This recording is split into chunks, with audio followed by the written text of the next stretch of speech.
เนี่ยขุดกี่กระเดือนเนี่ยขุดกี่เดือนใส่เบ็ดนะตามเบ็ดนะนี่ตัวสามีนี่พอดีเกี่ยวเลยนี่ตัวใหญ่นะเราลองเปลี่ยนมาขุดใกล้ๆแคมน้ำนี่มีตัวใหญ่กันเนาะตัวใหญ่ๆนะนึงมันจึงปลาน้อยมันจึงกินบ่ได้ต้องอยู่โดนเลยอันนี้เนาะคือเดือนของเขาขุดได้จำนวนหนึ่งแล้วคิดว่าชีใส่ไปก่อนเนาะหรือว่าคันใส่ไปบ่พอจังได๋จึงขุดอีกเพราะว่าเบ็ดของเรามีอยู่50หลังเนาะ50หลังแล้วก็มีเบ็ดคันอีก20เนาะเป็นทางเบิดเป็น70เนาะถ้าเบิ่งไว้เขาสิมีบอลใส่เบิดบ่หลังแรกสิมาใส่อย่างนี้โอเคเนาะมื้อนี้ก็ กลับมาใส่เบ็ดอยู่แคมน้ำของอีกทีนึงเนาะเนื่องจากว่าเมื่อคืนนี้ฝนตกแห้งก็เลยเฮ็ดให้น้ำขึ้นหลายเนาะช่วงนี้มันชิดเบ็ดบ่ได้นะก็เลยว่ามาใส่เบ็ดโฟมหรือว่าเบ็ดคันเนาะอยู่แคมฟางนี่เนาะเฮามีเบ็ดโฟมอยู่50หลังเนาะแล้วก็เบ็ดคันอยู่นี้20คันเนาะเดี๋ยวสิมาลุ้นน้ำกันเบิ่งว่ามันสิมีปลากินบ่สภาพน้ำมื้อนี้ก็ถือว่าน้ำของขึ้นหลายเนาะเนื่องจากว่าเมื่อคืนนี้ฝนตกแห้งเนาะคืนนี้ฝนตกแห้งหลายก็เลยเฮ็ดให้น้ำขึ้นเนาะก็เลยว่าคิดว่าสิมาใส่อยู่ตามแคมฟังนึงว่าสิมีปลาบ่เป็นตามีปลาอยู่ได้นี่ลุ้นเบิ่งน้ำกันว่าสิมีปลากินบ่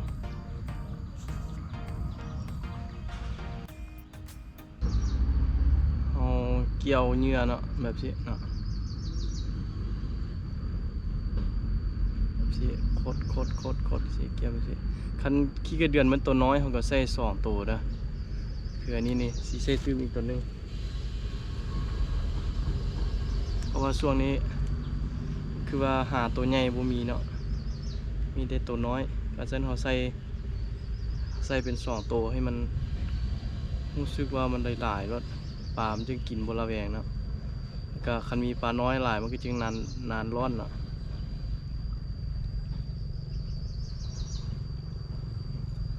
สิแล้วเนาะ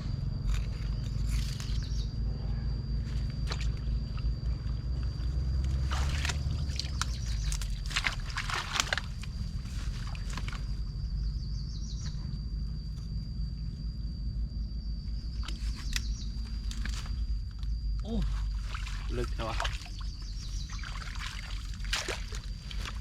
ใกล้นี่เอาควรให้มันลึกเนาะใส่ใกล้นี่เอา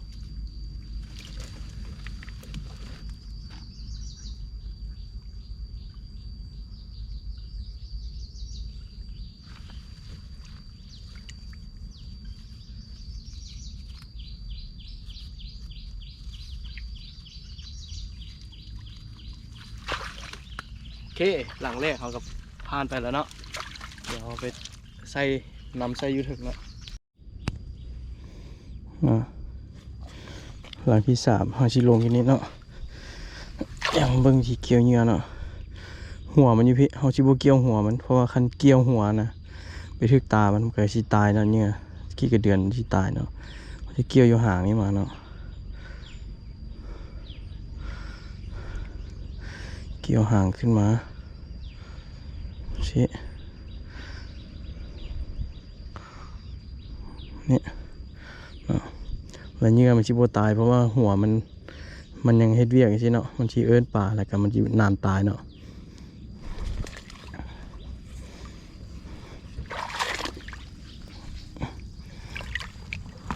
โอ้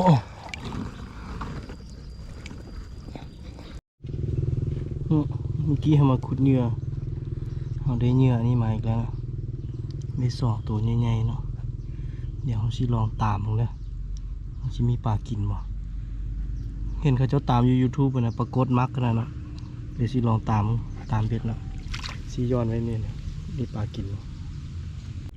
เนี่ยเกี่ยวตัวนี้เลย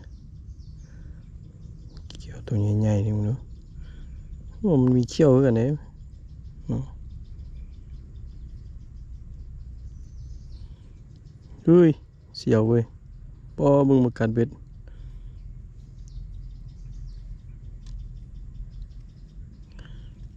ยานเว้ย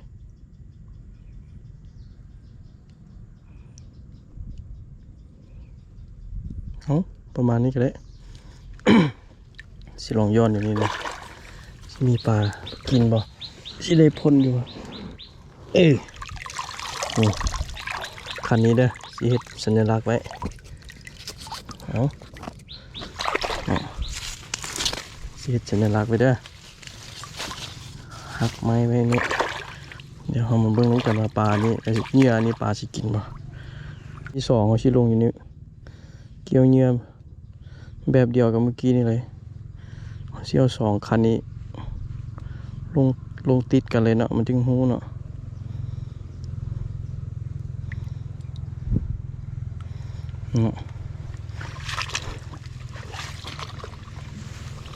ย้อนอยู่นี่อยู่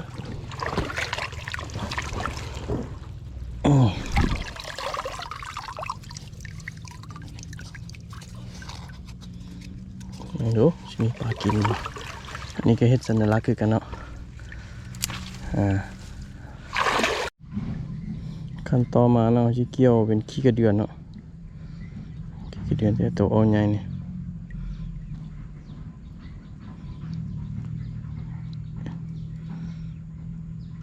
สิเนาะ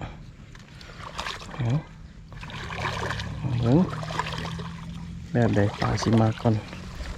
โอ้เลิกพอละนี่แหละย้อนนิดนึง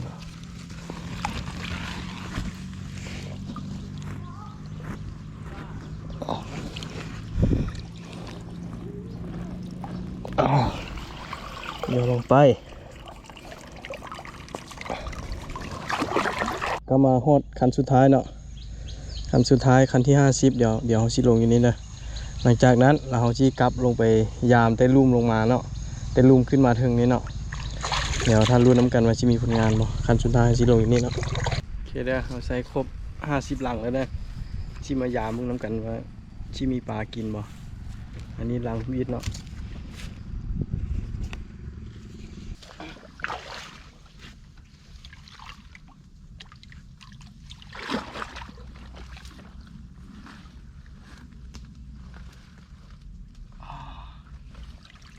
ร้อนเนี่ยร้อนแล้วล่ะ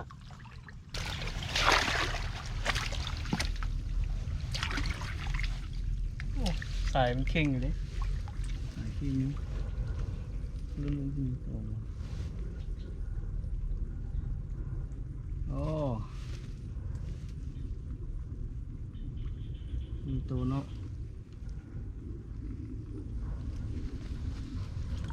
กดแดงเนาะกดแดงน้อย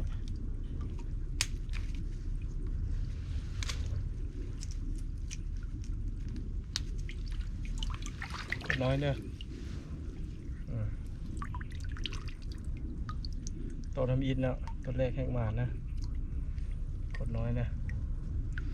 กดแดง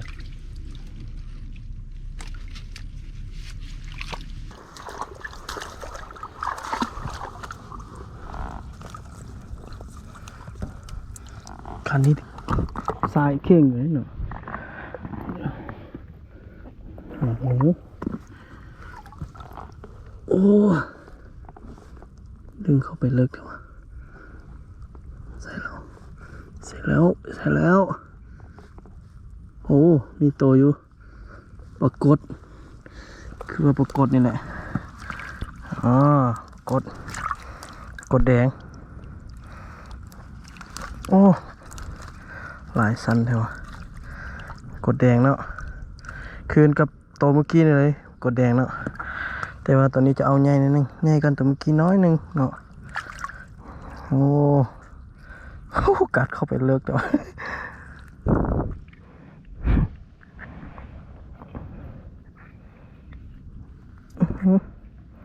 เอา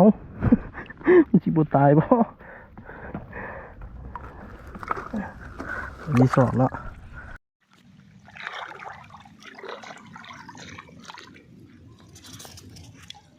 เบิ่งคันนี้เนี่ยสายเข่งขนาดเนาะรู้น้ำกันว่าที่มีโต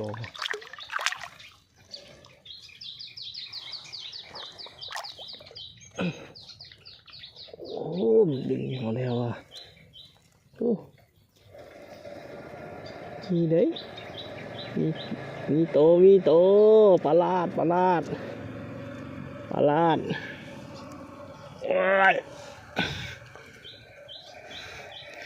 ดึงขึ้นมาถึงไหนบัดนี้นะ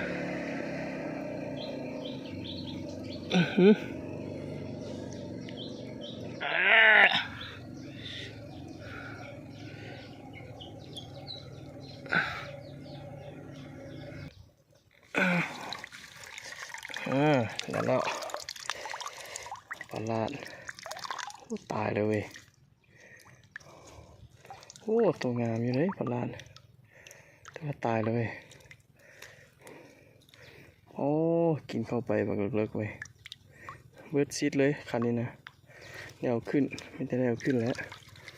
ตายกินเข้าไปเลยก็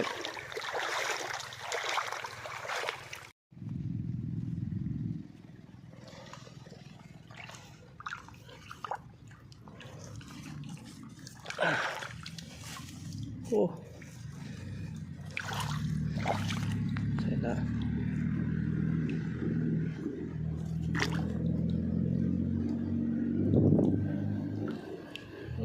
มีโตลูกปลาเข่งเนาะหรือว่าปลากดแดงบ้านเราเนาะใส่น้อยๆ3 ตัวแล้วเนาะพี่เนาะมาเบิ่งผลงานมื้อนี้ของเราเนาะได้ปลา4 ตัวเนาะปลาเข่งมัน3 ตัวลูกปลาเข่งเนาะแล้วก็ปลาลาดตัวนึงประมาณเป็นได้ไว้มื้อนี้ได้ปลาได้4 ตัวเนาะแต่ก็ได้ปลาลาดตัวใหญ่อยู่ปลานี่ใหญ่อยู่มันกินเขาเลิกเนาะยังไม่ได้เอาปลดเบ็ดออกเลยกินเขาเลิกเนาะยังไม่ได้ปลดเบ็ดออก